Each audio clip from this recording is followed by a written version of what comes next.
This is chapter 17. And the word of the Lord came unto me, saying, Son of man, put forth a riddle, and speak a parable unto the house of Israel, and say, Thus saith the Lord God, A great eagle with great wings, long-winged, full of feathers, which had divers colors, came unto Lebanon, and took the highest branch of the cedar. He cropped off the top of his young twigs, and carried it into a land of traffic. He set it in a city of merchants. He took also of the seed of the land, and planted it in a fruitful field. He placed it by great waters, and set it as a willow tree. And it grew, and became a spreading vine of low stature, whose branches turned toward him, and the roots thereof were under him. So it became a vine, and brought forth branches, and shot forth sprigs. There was also another great eagle, with great wings and many feathers, and behold, this vine did bend her roots toward him, and shot forth her branches toward him, that he might water it by the furrows of her plantation. It was planted in a good soil by great waters, that it might bring forth branches, and that it might bear fruit, that it might be a goodly vine. Say thou, Thus saith the Lord God, Shall it prosper? Shall he not pull up the roots thereof, and cut off the fruit thereof, that it wither? It shall wither in all the leaves of her spring, even without great power or many people to pluck it up by the roots thereof. Yea, behold, being planted, shall it prosper? Shall it not utterly wither when the east wind toucheth it? It shall wither in the furrows where it grew. Moreover, the word of the Lord came unto me, saying, Say now to the rebellious house, Know ye not what these things mean?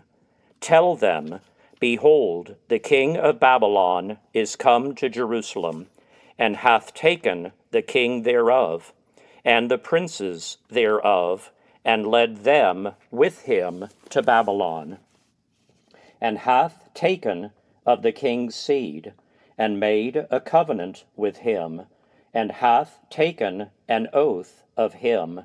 He hath also taken the mighty of the land, that the kingdom might be base, that it might not lift itself up, but that by keeping of his covenant it might stand. But he rebelled against him in sending his ambassadors into Egypt, that they might give him horses and much people. Shall he prosper? Shall he escape that doeth such things? Or shall he break the covenant and be delivered? As I live, saith the Lord God, surely in the place where the king dwelleth that made him king, whose oath he despised, and whose covenant he brake, even with him in the midst of Babylon he shall die. Neither shall Pharaoh with his mighty army and great company make for him in the war, by casting up mounts, and building forts to cut off many persons. Seeing he despised the oath by breaking the covenant, when lo, he had given his hand, and hath done all these things, he shall not escape. Therefore, thus saith the Lord God, As I live, surely mine oath that he hath despised, and my covenant that he hath broken, even it will I recompense upon his own head, and I will spread my net upon him, and he shall be taken in my snare, and I will bring him to Babylon, and will plead with him there for his trespass that he hath trespassed against me.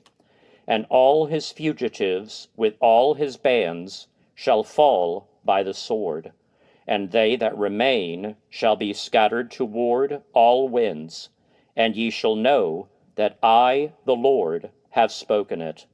Thus saith the Lord God, I will also take of the highest branch of the high cedar, and will set it. I will crop off from the top of his young twigs a tender one, and will plant it upon an high mountain and eminent.